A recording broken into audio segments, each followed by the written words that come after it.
Greetings and peace, everyone. Thank you so much for joining us this evening. Tonight, we have the honor and privilege of being joined by my beloved Murshid and our Sheikh N.Wahid Azal from the Fatimiyya Sufi order.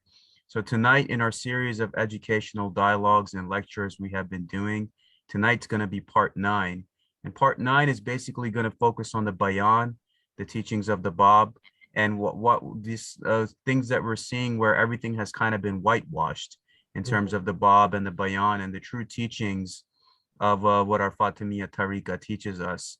So Sheikh N.Wahid Azal is taking this initiative, and we're honored to have him as always to teach us the truth about the Bab, about the Bayán, about these different teachings of divinity that have been there, and why these symbols and these teachings have been kind of anglicized in many ways. So without further ado, Nur alaikum to our beloved Sheikh. Wa alaikum Nur, and it's an honor once again to be with you. I don't know if we're going to be able to cover everything in one episode. So what I suggest, whether it takes 1 or 2 or 3 or more episodes to cover this, because it's such a vast topic, Yes. There's so many different areas to cover. But as we were talking in Messenger, I think this topic is a good segue into number one, talking about the ultimate Islamic Marxist, that's Ali Shariati, and I have a very specific reason for bringing him up right now. And then eventually to talk, even more broadly after that about Marxism and Islam, as a topic in and of itself. Now, I brought up Ali Shariati because this has become a real sore point in recent times amongst a particular cadre of Iranian intellectuals, both within Iran itself and outside. And that is that Ali Shariati, as known by the Hausa, the seminary of the time, him and his father, Muhammad Taqi Shariati, were both secretly practicing Bayanis. And this was widely known in Iran at the time. In fact, there were several fatwas issued by various ulama, one of whom is still actually alive, Makarem Shirazi, who had made this accusation of Ali Shariati specifically in the conversations, I believe, that the late Ayatollah Mutahari had with Seyyed Hossein Nasr, who's still alive. This topic had come up many times. But in the Western academic literature, and even in the literature today in Iran, there is a complete silence about this feature of Ali Shariati's biography. Even though at the time during the 1960s and throughout the 1970s until Shariati's passing, this was a feature of the accusations that the reactionary ulama, the mullahs in Iran, were making against Ali Shariati, as well as his father.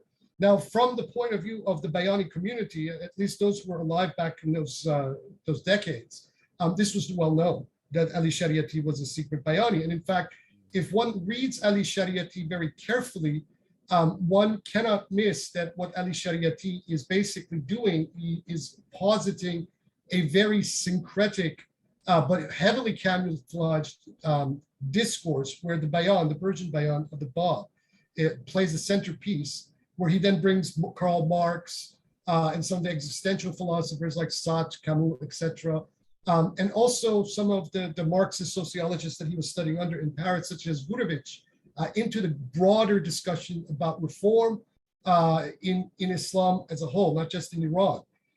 And one of the features that a lot of people miss, and they attribute it to his Marxism, but no, it's actually comes from his Bayan, is Ali Shariati's anti-clericalism, which is a very distinct feature of the Bayan itself. So this whole typology that he, for example, posits in one of his famous lectures that was then made into a book, Red Shi'ism and Black Shi'ism, this is a completely Bayani motif. So why is there such a conspiracy of silence regarding Ali Shariati when this was well known at the time, and this was one of the accusations at the time? Well, I would say that it is the same conspiracy of silence that exists about the real biography of the Bab and the real teachings of the Bab himself. These figures, both of whom shook the Iranian landscape and the Islamic world in their own ways, in their own time, are ultimately extremely dangerous to ruling establishments, and not just ruling establishments or governments, but ruling establishments were, established institutions like the Bahā'īs. To the Bahā'ís, the Bab is extremely dangerous because if the Bab is ever presented in the way he was, if his teachings are presented in the unadulterated form that the Bayanis know it to be, then this would put an end to Baha'ism as a creed, and it would very quickly prove it to be a completely manufactured cult, that it was basically a coup d'etat by Mīrzā Ali Nūrī Ṣubḥ-i-Azal, who took over the leadership and basically pushed his younger brother Ṣubḥ-i-Azal, the real successor of the Bab, out. Now, in this discussion, I should bracket everything by saying that what I'm going to discuss and what we will be discussing here may be very confronting to certain Orthodox Muslims. That is neither here nor there from where I am concerned, for a very simple reason, is that when we delve back into the history of Islam itself, there has always been a tension from the very beginning, and I would even say from during the lifetime of the Prophet himself, peace be upon him, between this whole orthodoxy and heterodoxy reality. So from my point of view, orthodoxy and heterodoxy are basically in the eye of the beholder. But institutions exist to basically self-perpetuate themselves. So they brandish forms of belief and impose it on collectives. And then if anybody deviates from that, they do their thing. They declare them heretics or try to kill them or usually succeed. But in the history of Islam, we have had many episodes of people trying to shift away from the stultifying straitjackets that the institutions of ulama or clerics and jurisconsulates and establishments have imposed as their official interpretation of Islam. And this would go back to even the reality of the book itself, the Quran. As we know, there are 7 readings to the Quran. Each of these 7 readings actually almost contradict one another when one juxtaposes these verses together. The reading of the Quran that is very prevalent in the Shia world, that is believed to have been transmitted by Ali alayhi salam, is the Hafs transmission of the Quran. And if the Hafs is ever read with some of the official readings of the Quran that the Saudis, for example, publish in the Quran, then this would quickly establish. One example of this, of how these readings differ from one another, is about the verse placements. This is one of the very small examples. For example, Shiites believe that the Bismillahir Rahmanir Rahim is itself a verse, not to be replicated by another verse, whereas many of the way that the standard Quran is now standardized, the Bismillah stands on its own as not even a verse, right? So the benediction of each verse is not even a verse, or sometimes they join it to the disconnected letters and then begin the surah, etc. All of these examples can be multiplied. But with the Bab, we're in the presence of, in my opinion, of one of the most important figures of the last 1400 years of Islamic history for a variety of reasons. Number one is that in the Bab, we find a synthesis of all the various esoteric and mystical trends up to that point. So for example, we find the Sufism, theosophical Sufism of Ibn Arabi. We find the Batini teachings of the Ismailis. We find the lettrism of a movement such as the Hurufis, which was very analogous to Bābism only 300 years before. And we find many of these trends synthesized into a single point, which is in itself, the point is a very important symbol within the Bayán. So where to begin to present the Bab, or as the Bayanis know him, the primal point, Nuqtat al-Ula, to the Muslim world? How do we represent the Bab to the Muslim world so that at least Muslim intellectuals, those who are not biased by the ideologies of either the Hawza or the Salafism or that of the Shiite clerics, etc., how can we present the Bab to the Muslim world? Because the message that the Bab brought over 150, 60 years ago is still relevant, and it has a lot to teach the Muslim world and also the world at large. One of which is that in the Bayán, as Matt brought up in that first podcast that you made with him, one of the very central teachings of the Arabic and Persian Bayán, and this occurs in the 11th gate or the 11th subsection of the 9th chapter or unity of the Bayán, where the Bab commands that the 4 elements, air, fire, water, and earth, neither be sold or bought. In essence, he is proposing a political economy or an economic system that is beyond even Marxism in many ways, because it is, on the one hand, it resonates with native and indigenous and shamanic political economies, where the elements that are created by the spirit are free to everyone. They are granted, they're the gifts of the spirit. And on the other hand, it is actually proposing that this society of the Bayán that is to form into the future is to follow that, which means that it is proposing an eco-socialist world or an eco-socialist society, which is at the moment in these times that we're living in is extremely apropos proposal, given the mess that we have made of this planet, how we have destroyed our ecosystem, and how then the ecosystem is now fighting back in various ways. In my humble opinion, the COVID being a manifestation of one of these things, and so on and so forth, climate change, etc. So the Bab has many proverbial tricks up his sleeves to tell us. Unfortunately, the Baha'is, over these last 150 years, have gone out of their way to basically sanitize, whitewash, and conceal this stuff, basically to self-perpetuate themselves. Because, like I said, if the Bab is known, if his teachings are known, it will be very quickly recognized that it is beyond anything that the Baha'is have proposed. And also, it will quickly reveal that whereas the Bab and his creed is coming from the perspective of the left, and is anti-imperialist ultimately, the Baha'is are the opposite. They are proponents of capitalism and the imperialism of the West, etc. And even though they claim this legacy, they are deadly afraid of it at the same time, which is the reason why they will not publish the works of the Bab in their possession. And it is only a very small cadre of their scholars that are allowed to write and publish on the topic. And even when they do, these cadre of their scholars, people such as Stephen Lambden or Todd Lawson or Abbas Amonat, Armin Eshravi, etc., they are only allowed to say so much, and also they also are forced every time when they're writing about these subjects to bring it back to the official orthodoxy of the Baha'i creed itself, right? Rather than discuss and unpack and analyze these teachings and these historical realities from the perspective that it needs to be unpacked from. So this is one of the problems. Now, the Baha'is are a very powerful organization with deep pockets, with both the Zionists and the West behind them to the hilt. So what I am fighting for, and what I have devoted basically my whole life to, is to snatch the Bab back from the Baha'is on all levels.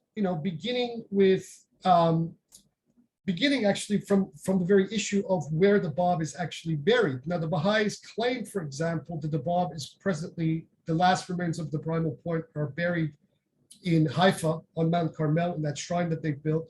The Bayanis, and myself included, we beg to differ. We don't believe that the final remains of the Bab are actually there. I actually make this challenge. There needs to be a forensic analysis of whatever they claim they have interred in that shrine. Mm-hmm.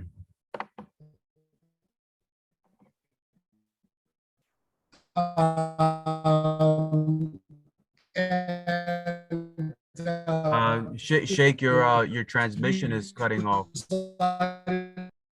Do you hear me? Yeah, I hear you. Okay, yeah, it started interfering as soon as you talked about Haifa, Israel.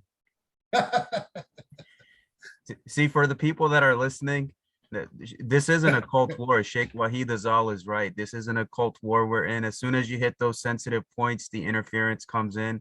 And all the links that Sheikh has provided me and to support this podcast will be in the description. So please take heed to the information that he's teaching you about the Bab, the primordial point, the true teachings of the Bayan, and follow up on all the links that he's teaching you, and share that with all the Muslim Ummah. If you're a Muslim, share with everyone. If you're of any other group, the truth is the truth, and it always comes to light, as we're doing tonight. Please. So as I was saying, we don't believe that the Bab is actually, the final remains of the Bab are actually on Mount Carmel in Haifa, Israel. Mm-hmm. The Israelis have no interest in finding out one way or another, because this is all tourism shekels to them, and we're talking about, I think it's about $300-400 million a year in just tourism money that comes from people visiting this complex that the Baha'is have built on Mount Carmel. So it will take a while, probably not in my lifetime, until we get to the bottom of this, but we are convinced that the Bab is not buried there. So whatever this is that they have built on Mount Carmel is actually a cenotaph and not a shrine. But who was the Bab? So let's go back to the beginning. Let's go back to who was the Bab. The Bab represents, basically, as I was saying, the culmination of a lot of different trends of Islamic history. If you want to take it from the theological point of view, he is the culmination of the Shiite expectation, or the 12-er Shiite Gnostic and esoteric expectation of the manifestation of the 12th Imam, right? And I'm very, I have to be very explicit in saying the esoteric and the Gnostic, because if you take these narratives literally, then, you're expecting these literal apocalyptic events, to follow the exact narrative of their prophecies, which never happen. These things never happen exactly. No prophecy ever unfolds exactly as the narrative of the prophecy foretells, because prophecies are in themselves symbols that need to be unpacked. But from the point of view of symbology, or Gnostic or esoteric symbology, in the last 1400 years, no single figure who has claimed to be the Imam has come as close as the Bab came to that claim. Now, the Bab didn't originally make this claim explicit. His claim followed the trajectory. And the trajectory of the claim begins with the publication of his commentary on the Surah of Joseph, known as the Qayyum al-Asma. Now, this in itself is a very important, just the title of the work itself, Qayyum al-Asma, the peerless or self-subsistent names, as a commentary on the Surah of Joseph, the 12th Surah of the Quran. Now, where the Sheikhi school that the Bab came out of it, which was a esoteric Shiite school that itself became quite controversial to the establishment clergy of the time, their entire focus in the latter part of the lifetime of their second leader, Sayyid Kazim al-Rashdi, was on the esoteric motif of Joseph as being a symbol of the coming Imam. So Yusuf, the prophet of the Quran, the prophet of the Bible, is the symbol, what stands in as the Imam to manifest. So according to some accounts, one of the things that Sheikh Ahmad al-Ahsa'i, the founder of the Sheikhi school, had told his disciples, that the Imam of the time would reveal himself by commentary on the Surah of Joseph. And so on the night of May 23rd, 1844, when a mid-ranking young cleric by the name of Mullah Hussein Abu Shru'i had come to Shiraz and been invited to the home of Seyyèd Ali Mohammed Shirazi, the Bab, as the Bab started to bring this young Mullah Hussein into the world of his claim, this Mullah asked the Bab, to fulfill this prophecy of Sheikh Ahmad Ahsa'i, and the Bab began his commentary on the Surah of Yusuf. Now, this is not a normal commentary on the Quran. It's not a normal tafsir, because it doesn't follow any of the conventions of how a tafsir of the Quran is ever written. In essence, what the Bab does is that he is basically revealing a Quran of his own. So what we have in the Qayyum al-Asma, the commentary of the Surah of Joseph, Tafsir Surah of Yusuf, is a veritable Quran. It has the same language, same sonorism, same elliptical styles, same symbols, but on a higher octave, as the Quran does. And in this commentary, just as the angel Gabriel acts as the mediator between God and the messenger Muhammad, in this particular commentary, it is the hidden Imam Muhammad ibn Hasan al-Askari who acts as the mediator between God and his gate, who is Seyyed Ali Mohammed Shirazi. So the alter ego, just like the alter ego of the Prophet of Islam is Gabriel in the Quran, in this commentary on the Surah of Yusuf, it is the hidden Imam Muhammad ibn Hasan al-Askari. Now, the title Bab itself is a very elusive title, because in the Shiite Hadith, we find that the title Bab, or gate or threshold, is itself used by the Imams themselves. So, for example, there's a very famous hadith, Shiite hadith in the collection of Khulaini, where Ali alayhi salam claimed, he says, Ana Jambullah, I am the side of God. Ana Babullah, I am the gate of God. Ana Wajhullah, I am the face of God, and so on and so forth. So this title of gate not only applied during the period of the greater and minor occultations of the 12th Imam to his deputies who interceded between him and his faithful while he was in occultation, but more so in its original form, the title gate, Bab, also applies to the Imam himself, right? So in this commentary on the Surah of Yusuf, which the title itself is extremely important, you don't ever find this being unpacked anywhere by the Baha'is or anyone else. The title is Sayf Qayyimul Asma, when we put it to the science of letters, the A.L.M of Jaf, gives us, if we do it in two ways, if we count the Hamza after Asma as an Aleph, then we derive the number 290, which is equivalent to Fatir. Fatir being one of the names of creator, or from the point of esoteric Shiism, the creatrix, which is the title applied to Fatima, alayhi salam. And this figure of Fatima also looms all over the text of this commentary on the Surah of Joseph. So this is one of the reasons why we are called the Fatimiyya, precisely for that very reason. If one doesn't count the Hamza as an Aleph, then we get the numerical value of 289, which is the numerical value of Allahu Akbar, as well as the numerical value of Al-Rahim with the Alif Lam to Bismillahir Rahmanir Rahim. So these ciphers are extremely important, and to a cleric such as Mullah Hussein Bushrui who came to meet the Bab, these things signify very important things. That the Qayyum, which is one of the names of God, meaning either the peerless or the self-subsistent, itself holds a numerical value of 156, which is equivalent to Yusuf. But it is also equivalent to 156 to Min Allah, from God, right? So we can read Qayyum al-Asma, Yusuf al-Asma, the Joseph of the names, or we can read it as Min Allah al-Asma. From God is the names, the divine names. So these are the various ciphers in the very title of this text that loom that to a Sheikhi with esoteric Shiite tendencies, when such a work is being revealed, that then is being revealed with the same language and same typologies and topos and imagery and whatnot as the Quran itself, is immediately resonant with something of a much higher order of reality. So Mullah Hussein, that very night, according to various accounts, all of his doubts about his host, this young 24-year-old with no formal learning in the Hawza, he had been a merchant his entire life. His family were merchants. They were Sayyids, meaning that they were from the family of the Prophet. But this young 24-year-old had no formal learning at all. And that he's revealing this kind of work, an extremely esoteric Quran in the context of a commentary on the 12th surah of the Quran itself. And the number 12 itself is highly significant, given that it signifies the 12th Imam and the number of letters to the Tahleel, the La ilaha illallah. So all of these things made Mullah Hussein al-Bushrui then become Awwal Man Amana, the first to believe. So he became the first to believe and the first member of the initial hierarchy of the Bayani movement or the Babi movement, known as Huruf al-Hayy, the letters of the living, the first 18 individuals who came to believe in the cause of the Bab.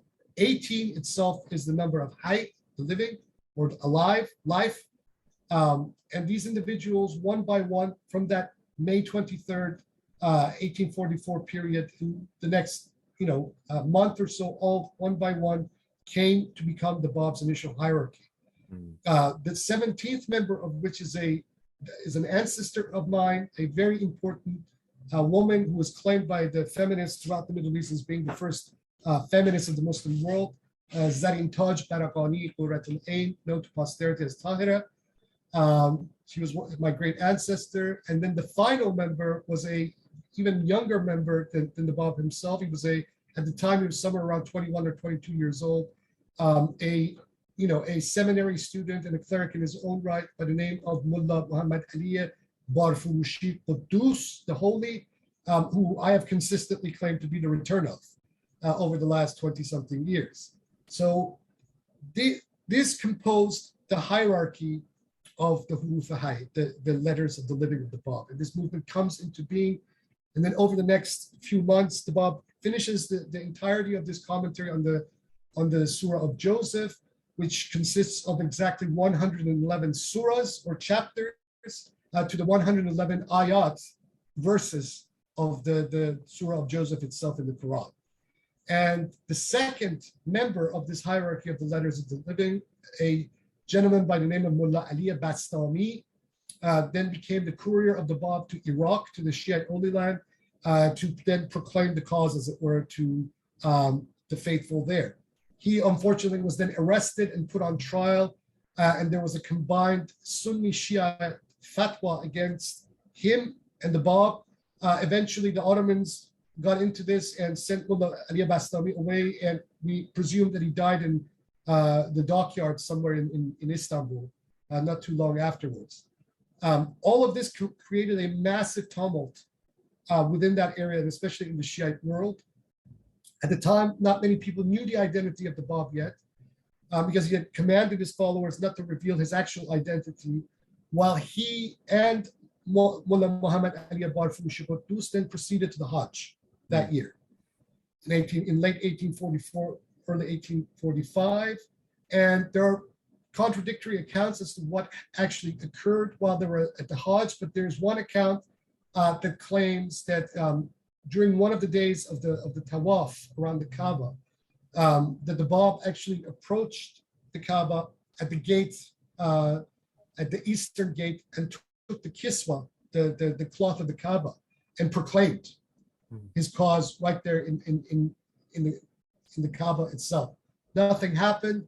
Various letters were sent by the Bab at the time to, for example, the Sharif of Mecca, and some of the dignitaries of the time in Mecca at the time. One of his very important works to an eminent Sheikhi figure, Mohit Kermani, was composed, Sahifa Bain al-Haramain, the epistle between the two shrines. The Bab and Quddus remained in Mecca and Medina for a few months and then made their way back to Iran. Once they returned to Iran in the port city of Bushehr, the Bab was arrested, because by this time the Iranian authorities had figured out his identity, and then escorted him back to Shiraz. He and Quddus were separated pretty much permanently from that point onwards, and the Bab was placed under house arrest for the remainder of that year, until a cholera epidemic in Shiraz, in the Fars province, basically forced the Bab to flee Shiraz and seek refuge under the patronage of the governor of Isfahan at the time, Manucher Khan Motamad Dole, an aging Georgian governor who became quite enamored with the Bab and decided to protect the Bab, to the opposition of the clergy of Isfahan at the time. But Manucher Khan was in the twilight of his life, so after about 6 or 7, 8 months, he dies, and the Bab loses all protection. And the Iranian government was very weary of him, because this movement of his was growing by the day.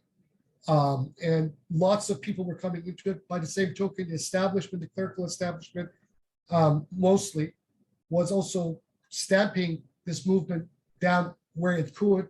One of its members, one of the Bābīs in Shiraz during the time, as the Bab was being escorted back to Shiraz, had actually gone to the pulpit during the call of prayer and had inserted the name of the Bab in the call to prayer itself. And he had been arrested and beaten half to death, and his nose and ears had been cut off. So we had all of this happening. And this was around 1845. After the death of Manucher Khan, Motamad Dole, the Bab tries to make his way to Tehran to seek an audience with the king, Muhammad Shah Qajar, because it looked like the king, Muhammad Shah Qajar, was interested in at least meeting this claimant.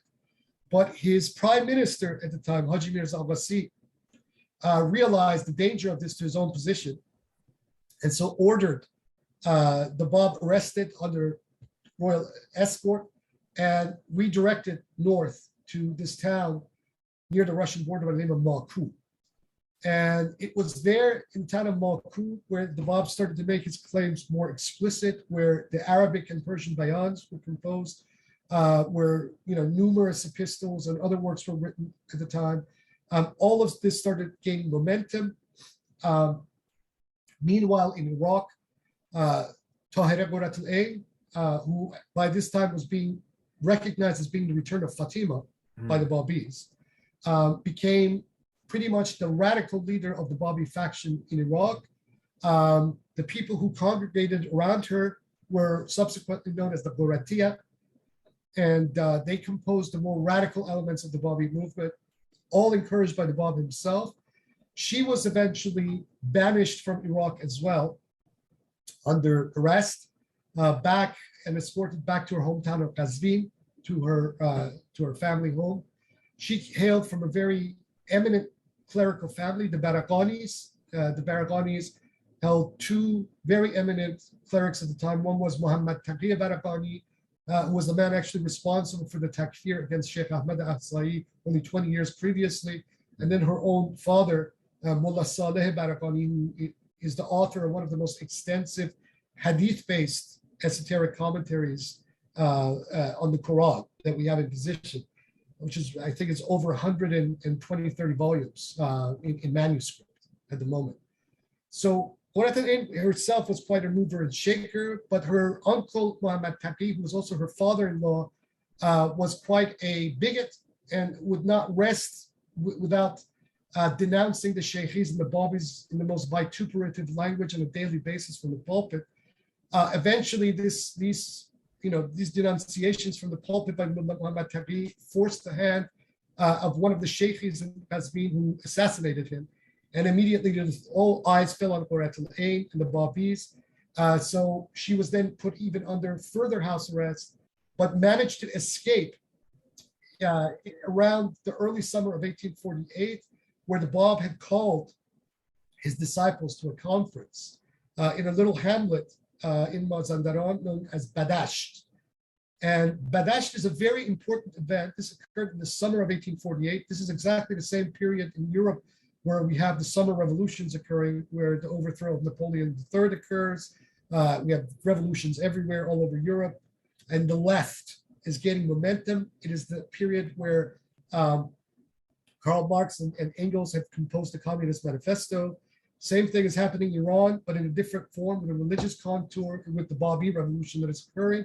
Mm-hmm. And at this gathering at Badasht, the eminent leaders assembled, the most eminent of whom was Quratul Ain. She was the literal mover and shaker of this event, and where they proclaimed basically the end of the exoteric period. So they did exactly the same sort of thing at this conference that the Ismaili, Nizari Ismailis had committed in 1164, where their Imam at the time, Hassan II, ala Zakri Salam, had proclaimed the end of the age of the externals, the end of the Sharia, and the revelation of the age of the esoteric truth.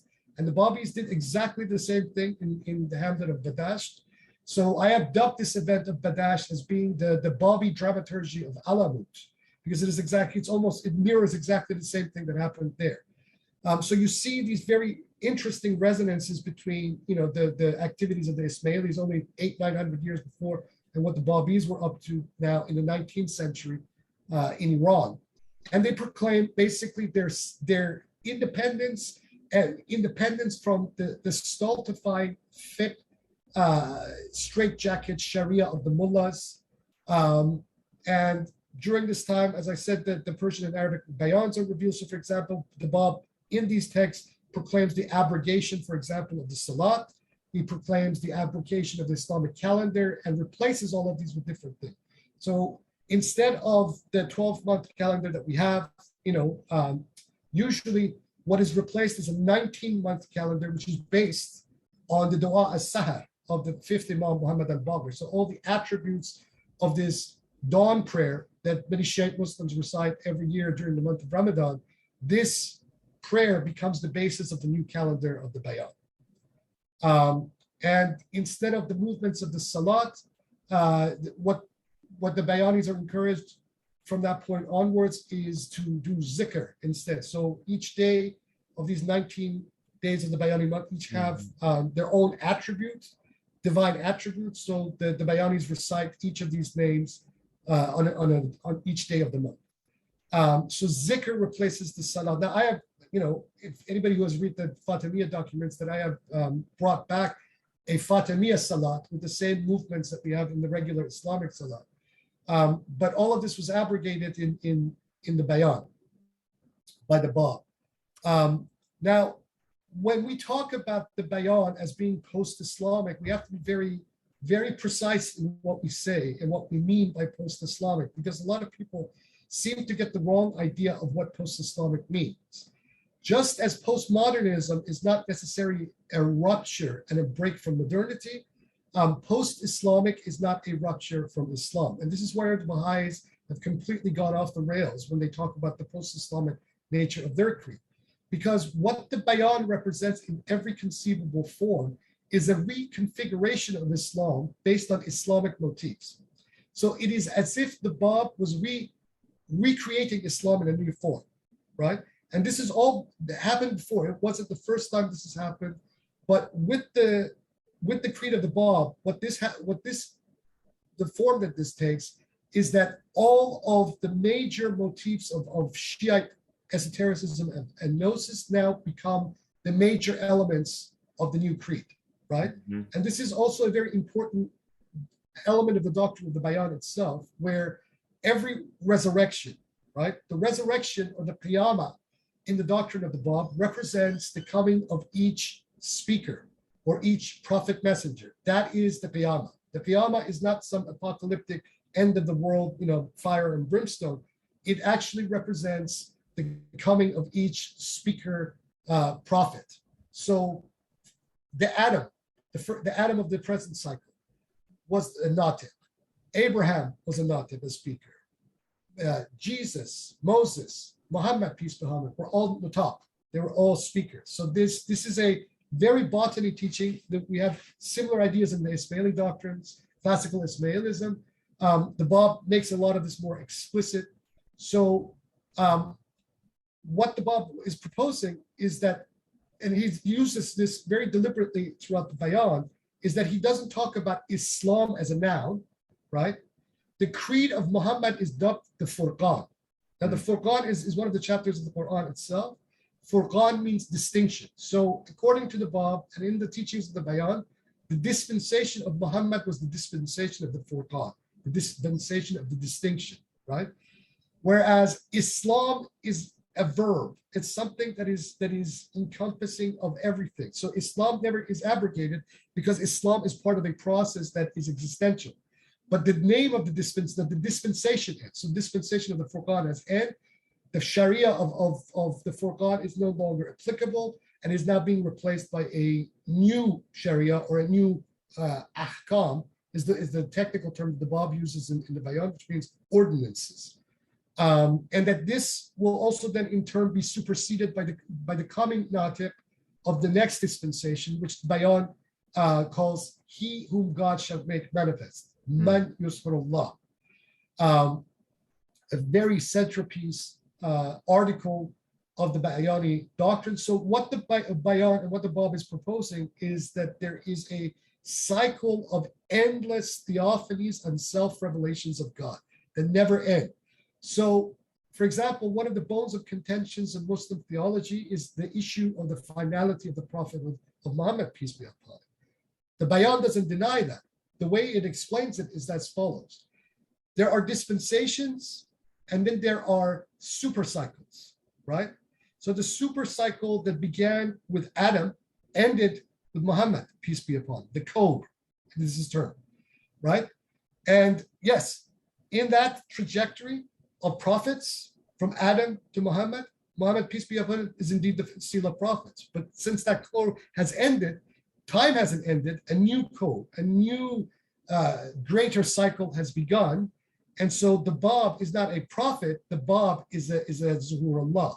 He represents that now, and he says this very distinctly in the first chapter of the Persian Bayán, that in this day, the status of the wali is the same as the status of the nabi.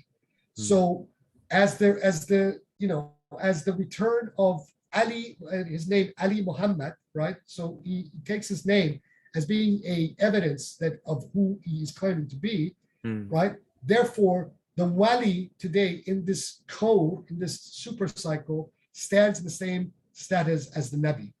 But the nabi in itself, the prophet in itself, that cycle has ended.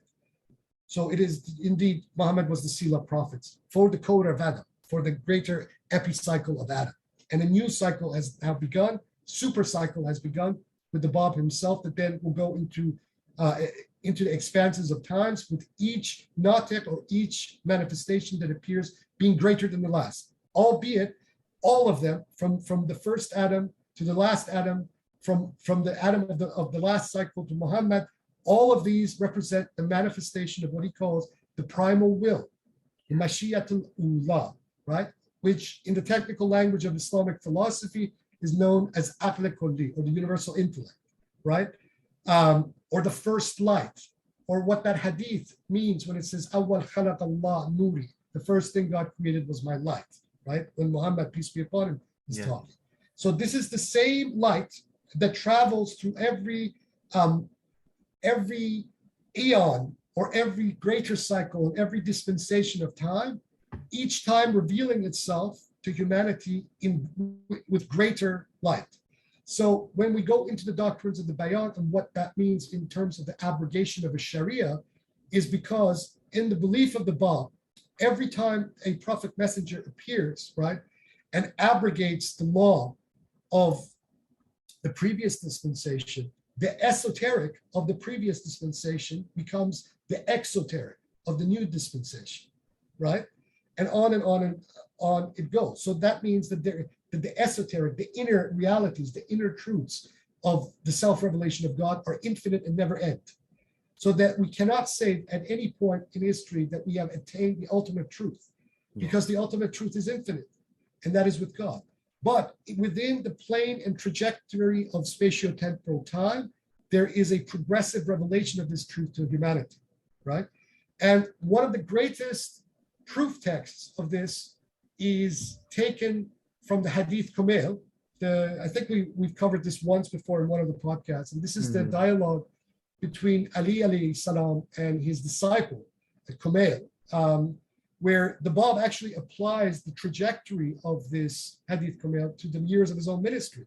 And let me read some of this. I've written about this in the question and answer that I did with Lucas Mannion back in 2017. So for example, Kashf al-Subuhat al-Jalal min ghayr ishara, the disclosure of the majesties of glorification, that indication of the Hadith Kumail, represents the first year of the Bab's mission, that is the years 1844 to 5, with his declaration and acceptance by Mullah Hussein Boshui, his gate of the gate, the Bab al-Bab, and the revelation of the Bab's first major public work, the commentary on the Surah of Joseph.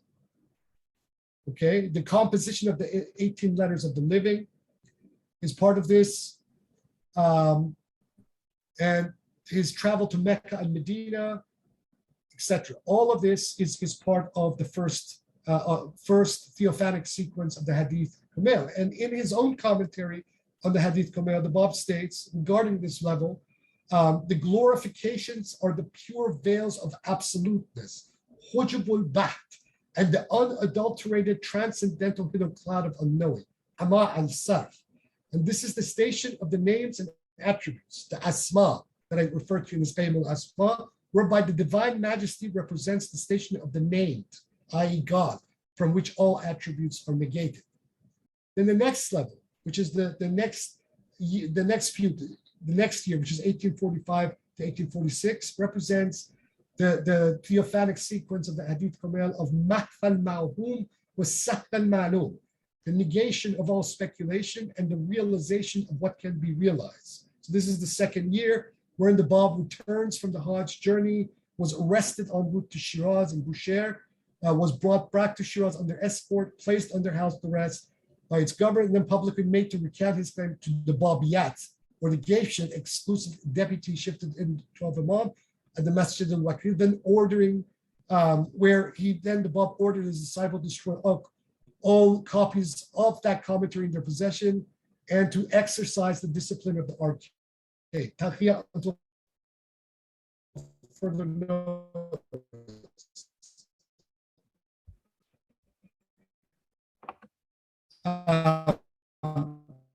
Sheikh, the transmission is cutting again. And in this commentary, The transmission is.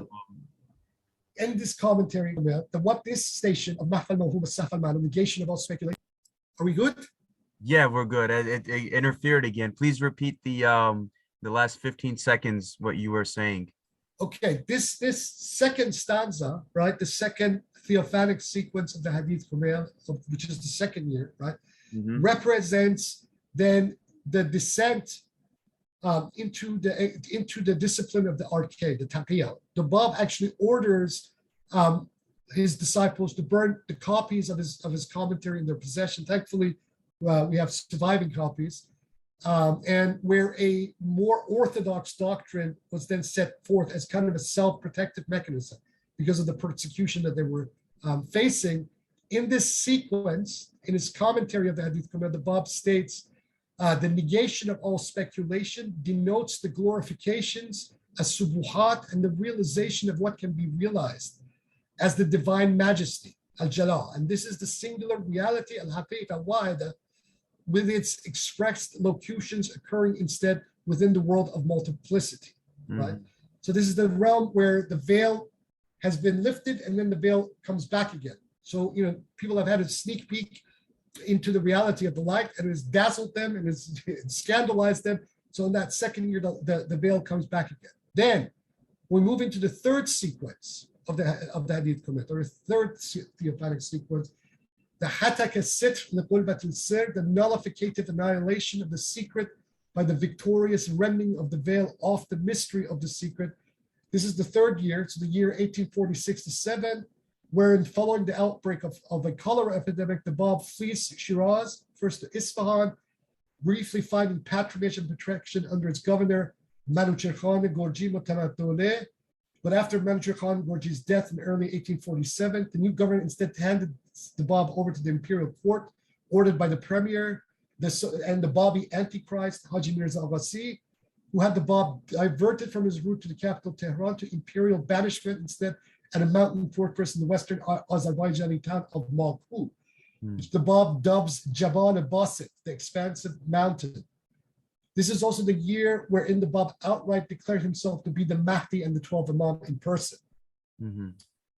In his commentary on the Hadith Kumail or Hadith al-Haqiqa regarding this theophanic sequence, the Bab states, quote, and the primary and secondary meaning, signification of this is that whosoever has apprehended it, and whosoever is ignorant of it, is ignorant of it. So first year, the veil, we get a sneak preview. Second year, the veil comes back again. The third year, the veil is completely torn asunder, which means that the second year is giving time for people to either accept or deny. But in the third year, the game is on. You're either with the light or you're with the darkness. Then in the next sequence, which is the fourth, this is the theophanic sequence of the Jazb al-Ahadiyya al-Sifat al-Tawheed, the attraction of the divine oneness by the attributive apprehension of the divine unicity. This represents the fourth year of the Bab's ministry. It marks the revelation of both the Arabic and Persian Bayāns at Malku and the elevation of the Bab's own claims from Mahdawiyya to divinity. And it's here when the Bab first began using for himself the title, the primal point, Nuqtatil Ula. This is also the year when Qurratul Ain was expelled by Ottoman authorities from the Shiite shrine center of the Atabat in Iraq back to Iran, the year when the Badash conference in Mazandaran occurs, i.e. the Babi dramaturgy of Alamut, wherein the assembled Babis under the leadership of Qurratul Ain and Quddus made their public proclamation claiming the end of the exoteric dispensation of the Furqan, the beginning of the esoteric dispensation of the Bayán. This is the beginning of the Qajar state versus Babi showdown, the armed conflict at the fort of Sheikh Tabarsi, led by Mullah Hussein Bashri and Quddus, following the conference of Wadash.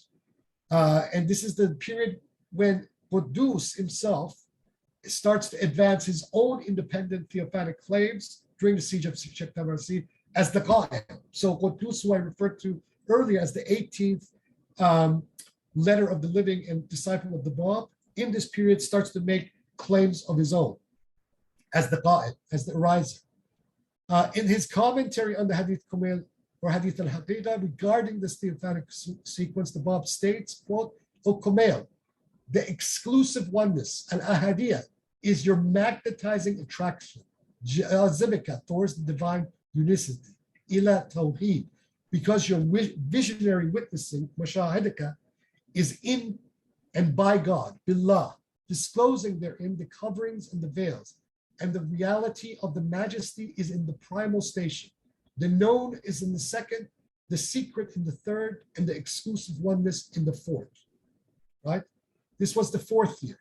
Then the fifth year, this is the period from 1848 to 9, is the year of Nūrun Ashraqa min Ṣubḥ-i-Azal fayaduhu ala hayakil tawheed atharihi, a light illuminating from the dawn of pre-eternity and shedding its traces upon the tablets of the talismanic temples of unicity.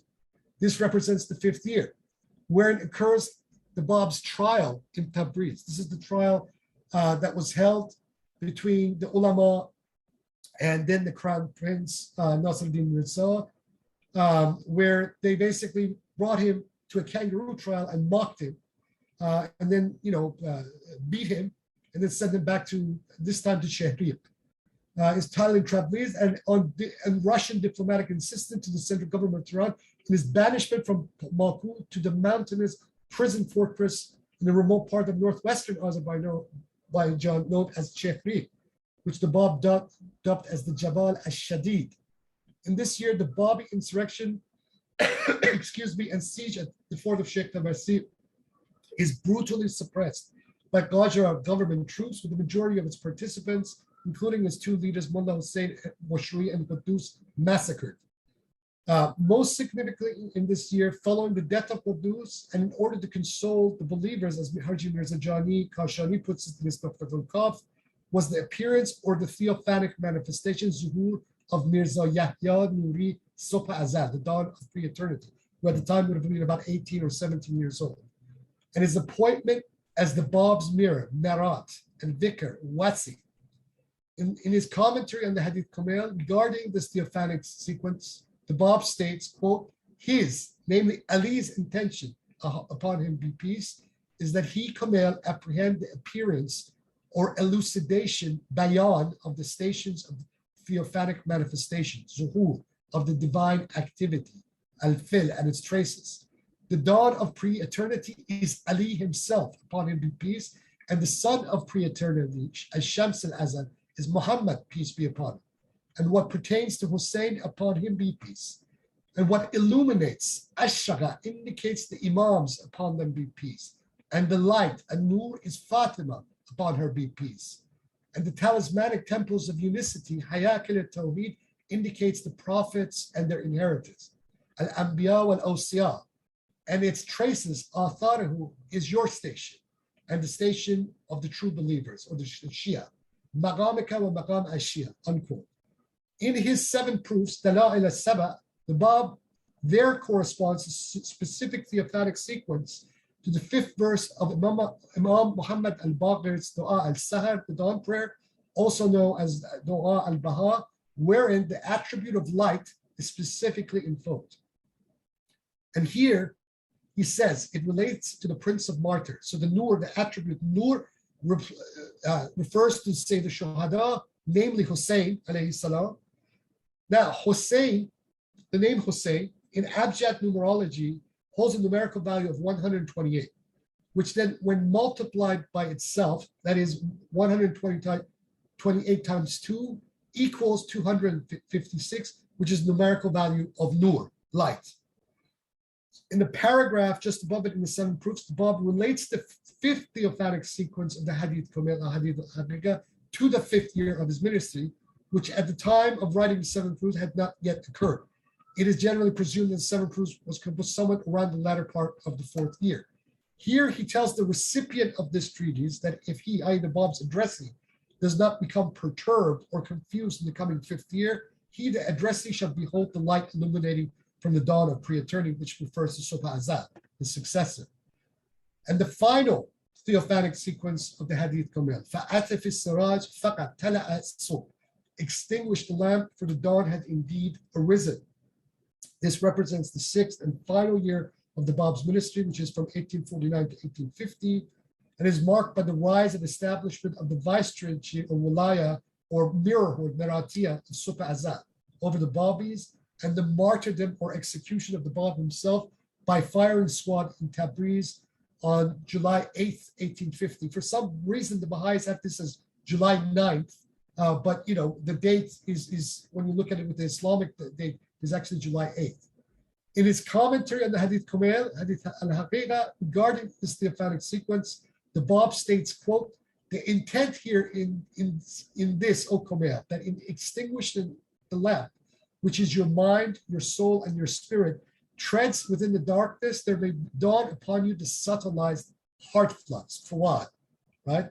So the morning that dawns at the end, where Ali, at the end of this hadith, tells Kamil to extinguish the lamp, right? This represents Maqam al-Fa'ad, which in the teachings of the Shaykhi school represents the Maqam al-Bayan, the station of the Bayan. And the station of the Bayan is very important because in the Imami teachings that the Shaykhi school elucidates, this represents the ultimate station of realization. And it is analogous to what the Surah Al-Najm says about the Prophet, where he beholds God at Qaba Qawsayn wa Adna, two both links and near.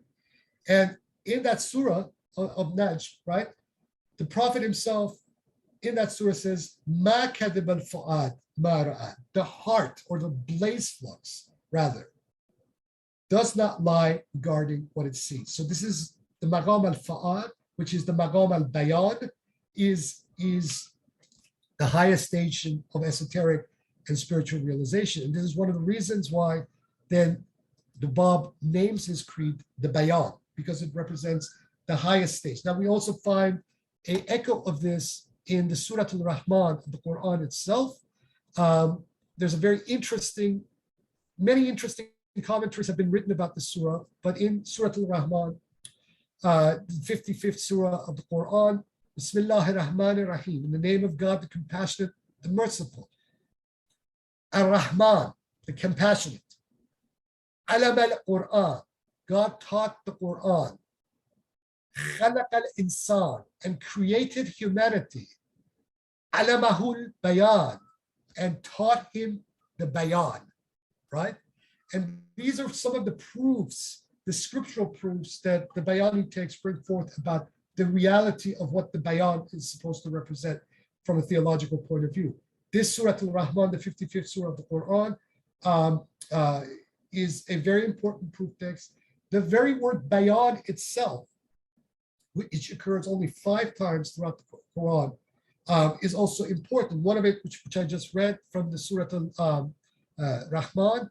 The other instances of Bayan occurring in the Quran, other 4 instances, one of which occurs in the 138th surah, the ayah of Ali Imran, the 3rd surah of the Quran. هَذَا بَيَانٌ لِلنَّاسِ وَحُدًّا وَمُوَزَّةٌ لِلْمُتَّقِينَ.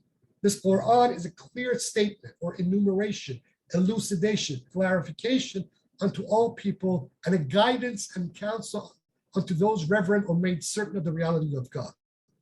The next instance occurs in the 16th surah of the Quran, Al-Nahl, the bees. وَنَزَلْنَا عَلَيْكَ الْكِتَابِ تِبْيَانًا لِكُلِّ شَيْءٍ وَهُدًّا وَرَحْمَةً وَبُشْرَى لِلْمُسْلِمِينَ. And we have sent down or revealed to you the book as a clear statement, enumeration, elucidation, clarification for all things, and as a guidance and mercy and glad tidings unto those who have submitted, for the Muslims, right? The next instance occurs in the 41st surah, Surah Al-Fussilat, and in its 53rd ayah, سنورهم آياتنا في آفاق وفي أنفسهم حتى يتبين لهم أنه الحق. Soon shall we show them our signs in the horizon and in themselves until it become clear or manifest to them that it is the truth or the truly real, right? And then the final instance occurs in the 19th verse of the 75th surah of the Quran. ثُمَّ إِنَّ عَلَيْنَا بَيَانَهُ. And then, verily, to us is his manifestation or elucidation or clarification, etc., however you translate the word bayan.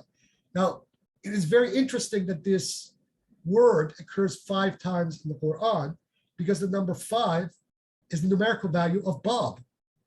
So these are some of the proofs that are brought that then become mechanism of scriptural interpretation within the Bayan itself. Oh, that I'm just I'm definitely awestruck, because as someone myself who also has Persian ancestry, I'm just fascinated, and I'm in awe of this great knowledge and light that you have provided all of us, because not too many people know the true esoteric teachings of the Bab and the Bayan, and how you tied it into Al-Islam, meaning it's all relatively one and the same. Like another surah that supports this is the last 2 verses of Surah Baqarah, which Yes. that we make no distinction between any messengers. So each eon has its own phase, like you pointed out.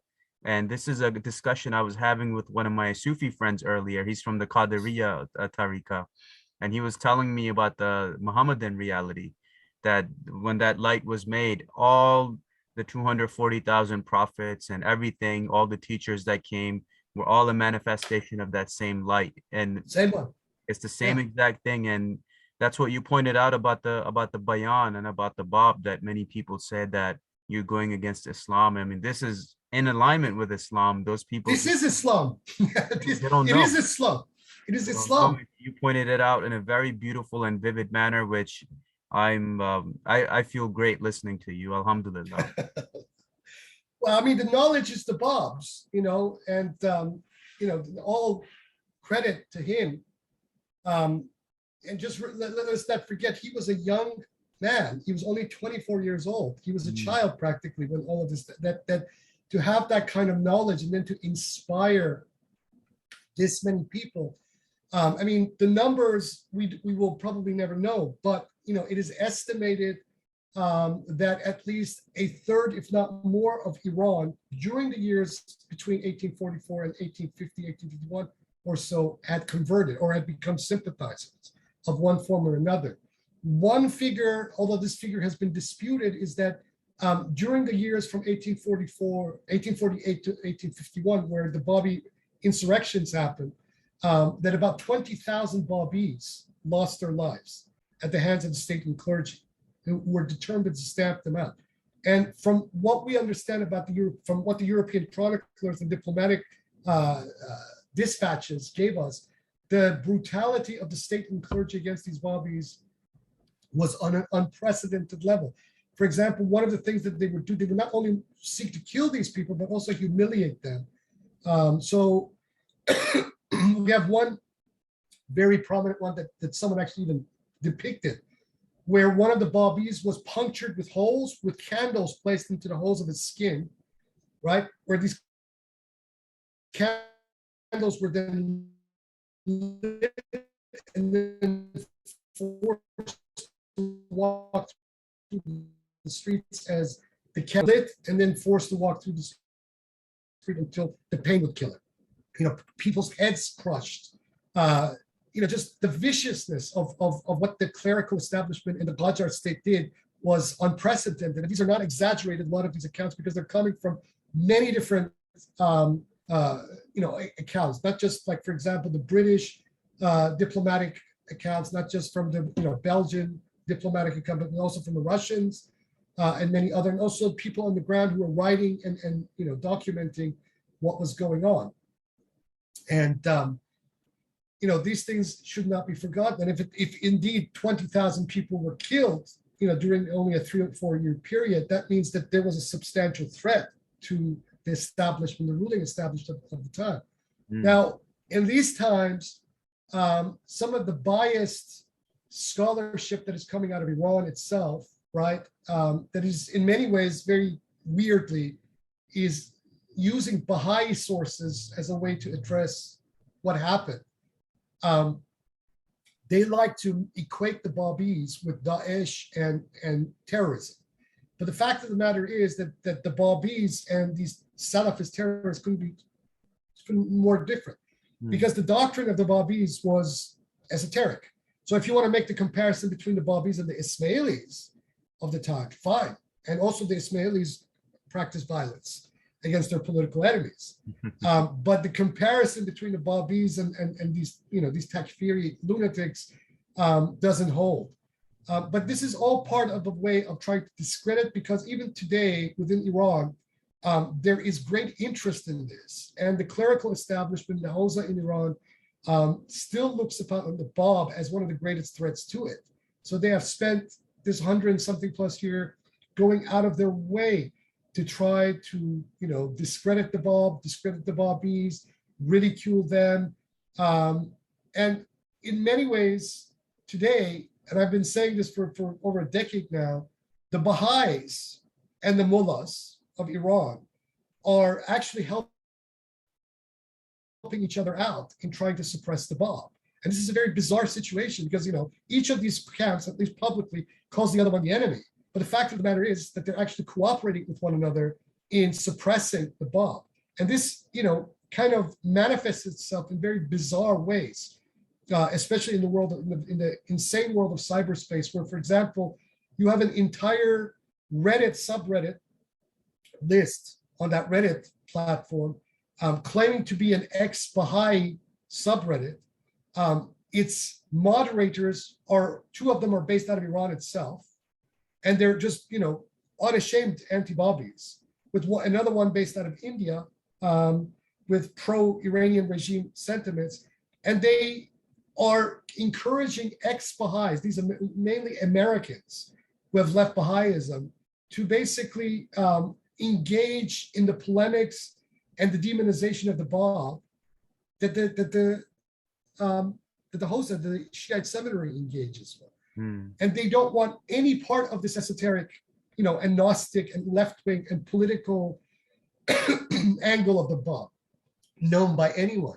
And the Baha'i establishment is then even encouraging this in its own way. So, people who are listening to this, if you look at the dynamics of this conflict, especially now, you should come to the conclusion in your own way that there's something that they're trying to keep from you.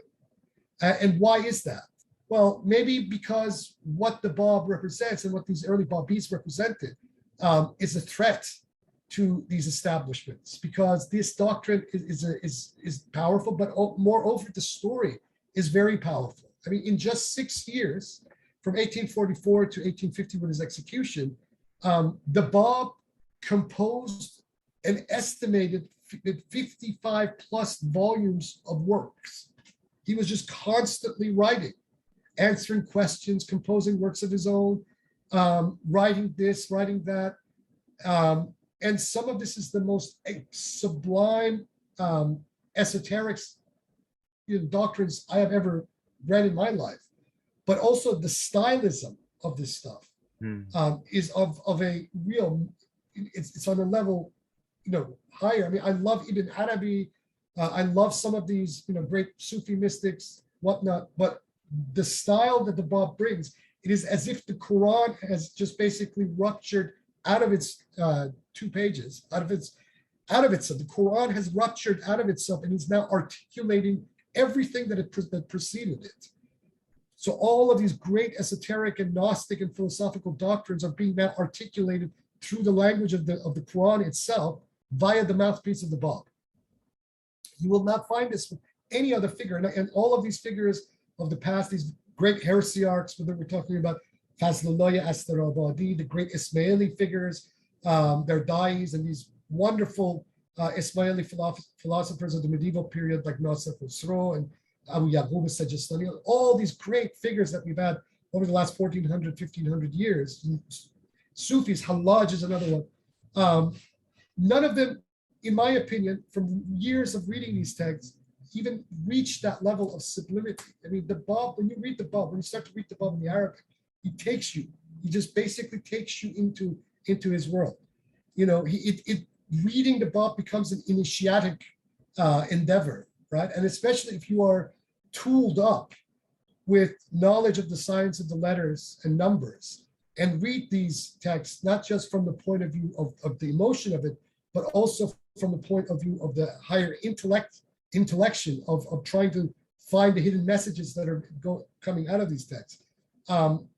It literally takes you into other worlds, you know? And this has been my engagement with the Bab since pretty consistently since the late 90s. And as I mentioned in one of the first podcasts that we made together, my own Sufi Murshid was secretly a Babi, a secret Bayani, as well as being a Murshid, simultaneously of a tariqa.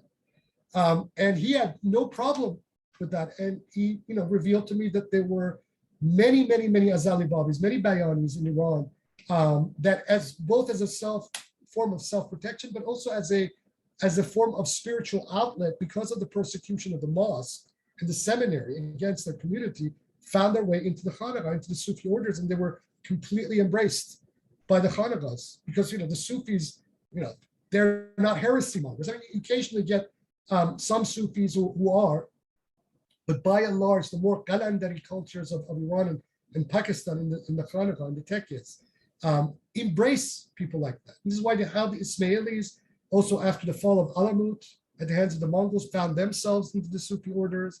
How, you know, in India, some of the great, I mean, there was constant back and forth between the Aghoris and the Sufis. Various sadhus were both Sufis and sadhus, you know, tantric masters and tantric initiates going in and out and mingling amongst the Sufis. So the world of Sufism allowed a space, a safe space for these sorts of things to not only coexist, but to flourish secretly without their enemies wanting to come and chop their heads off. Yes. And this happened. I mean, we have an entire order today, the Turkish order, the Bektashi Sufi order, that is basically the hub of the continuation of the ideas of the Hurufi school and the ideas of Fazlullah Astarabadi. And so and I've said this before, so one of my goals with the Fatimiyya Sufi order is precisely to be, to the Bayán, what the Bektashi order became for the Hurufis. And Alhamdulillah Rabbil Alameen, you know, we are attaining success, and more people are taking this stuff seriously, and especially you know, what the Bab has to say, because what the Bab has to say is extremely important. These Baha'is, what they have done to the Bab, what they have done to the Bayanis, including their friends in the Shiite Hawza, the Shiite seminary, is a travesty. What happened is a sin, and these people will answer on the other side for what they have done, because these texts, these ideas offer proposal and resolution to problems that are endemic to our world today, that had even 100-something years ago been taken seriously, humanity would not find itself in the place it is today. Example, if, you know, this teaching about collectivizing the four elements from a religious movement in Iran had merged with the ideas of Marxism, right? We would have gotten a completely different version of the Marxism that we got under the Soviet Union. So it wouldn't have gone into the direction that the Stalins and Lenins, etc., took it. Instead, we would have the eco-Marxism, which incidentally was the vision of Marx himself towards the end of his life. And today, we would not have a climate crisis. We would not have this pollution problem. Capitalism would have been overthrown a long time ago. We would be living in a much more sustainable world with a spiritual vision to back it up, as much as a political and environmental message. But the Baha'is and the Shiite mullahs, they did what they did.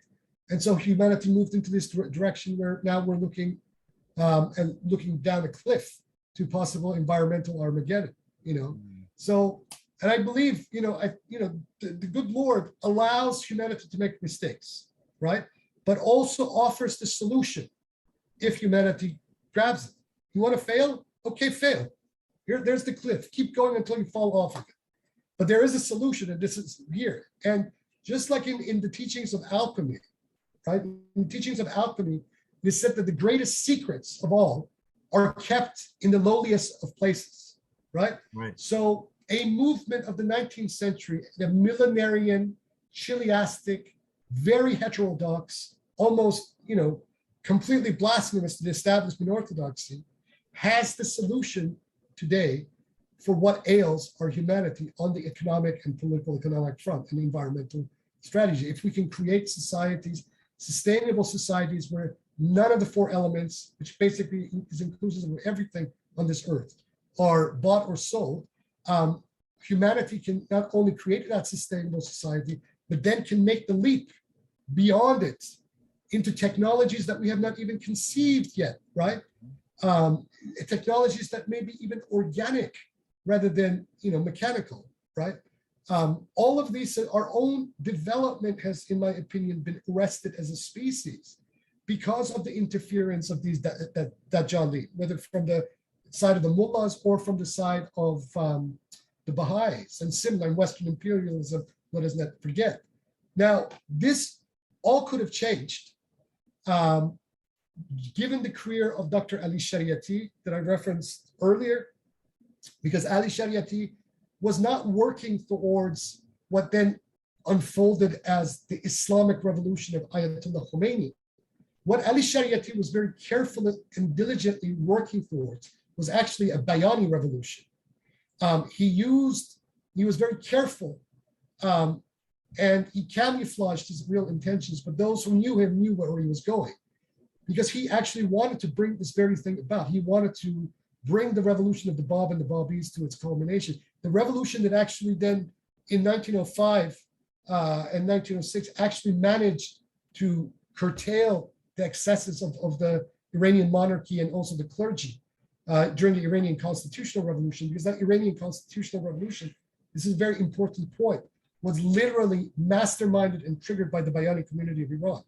They brought the discourse of democratic polity to the Middle East and to Iran particularly.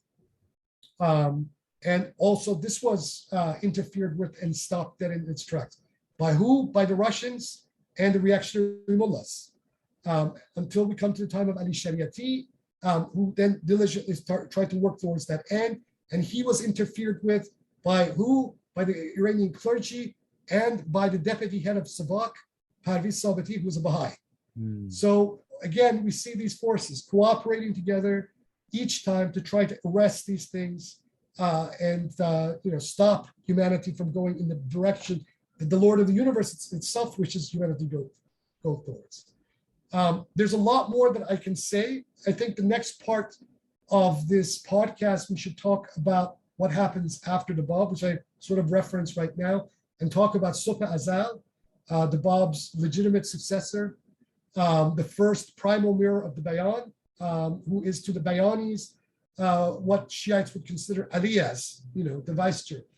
So this is very important because Ṣubḥ-i-Azal is also an incredible figure in his own right, maligned and demonized by the Baha'is primarily, and misrepresented. I have had the bounty of being able to read all of his works. There's over about 138 plus volumes of his writings that I have read, and he is a light like none other in his own right, that I think in time that we should also talk about. But what makes Ṣubḥ-i-Azal especially important is that Ṣubḥ-i-Azal then becomes the trigger for the movement that eventually fructifies into the constitutional revolution of Iran, that brings a lot of these left-wing discourses into Iran and then by extension into the larger Middle East. Some of the earliest socialist figures of that constitutional revolution were in fact secret Bayanis themselves. One of this, I'll mention it in the next podcast we make.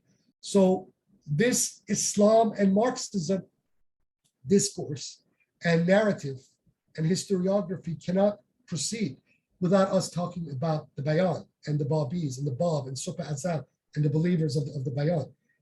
This has all been suppressed history, which was the title of the book by my friend Seyyed Nawawi, Tarikh al-Maktoum, Concealed History.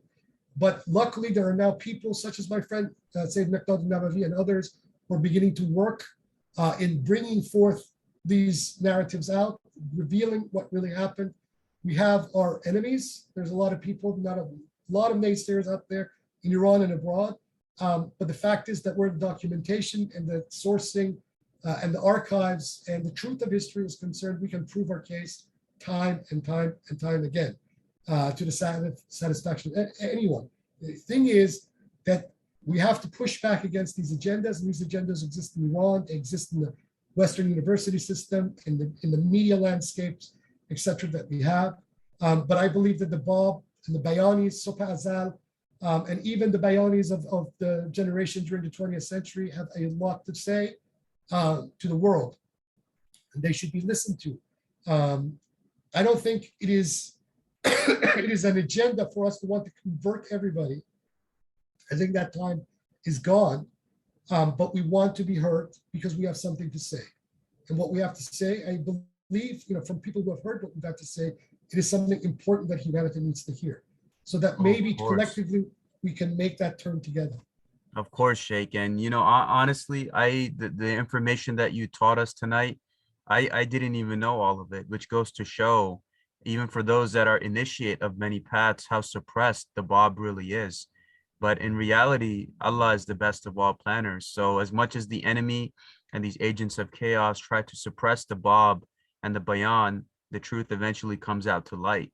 And that's the beauty of this of these podcasts that you have been doing. Is I have people that email me and they give so much praise to the knowledge that you have been providing, meaning you are turning hearts and minds to the right path and teaching them the truth. And it's basically it. Humanity has a choice, like you perfectly stated, is you're about to dive off of a cliff, but we will give you a choice of how you want to turn things around. And I think you have done such a beautiful and a spectacular job in doing this service for humanity in the way that you have, which goes to show why you have been such a threat to the powers that be. But eventually, the truth is the truth. The truth always comes out, no matter who or what tried to suppress the Bab and the Babis. We're still here. We're still doing our thing. And that's the beauty of going into the post-2020 world. And I agree with you absolutely that before we head off into Islamic Marxism, we do about the Bab and the Bayan, like you said. Then eventually we'll do the true successor of the Bab. So people have this context and this foundation is built before you even get into the Marxism and Islam and the commonalities. I mean, what you pointed out with the four elements and its spiritual, basically similarities with the Native Americans and the indigenous philosophies, it's all there, that this beautiful world has been given to you and all the resources God has given you. Make the best of it and do not harm yourself, each other, or the world. And even what the Quran says in the Surah Rahman, like you pointed out, the last two verses of Surah Baqarah, it supports the reality of the Bayan. And all the naysayers out there are just ignorant of their own religion, and why we have to thank Sufism for allowing these ideas to flourish. And it's a beautiful system. And I think over time, the truth eventually will start coming out. Thankfully now with the age of the technology and the internet, where we can reach hearts and minds at a faster pace than ever before. So we make good use of the technology against these Dajjalis and these Takfiris and these trolls and these agents of chaos who are destined to be destroyed. And they will pay a price in this life and the next for the harm that they not only caused you, but to others and the Babis throughout the history, like you pointed out, with the atrocities that they committed. So no one gets away with anything. The truth comes out. And my love always for you, Sheikh. You always captivate me every time. And until next time for part 10 in the future, inshallah. Please, any closing thoughts? That's about it for this part. Until the next part. I should mention this because this has occurred to me. Alexander Dugin claims Ali Shariati as one of his major influences. Now, what an irony that Ali Shariati was a secret Bayani. That is the ultimate irony. And the Duginists don't even know anything. No, they don't. They don't know anything. Beautiful, beautiful. So with that, Nur alaikum to our beloved Sheikh. Greetings and peace to all of our audience. Until next time for part 10. Peace and blessings to everyone. Thank you.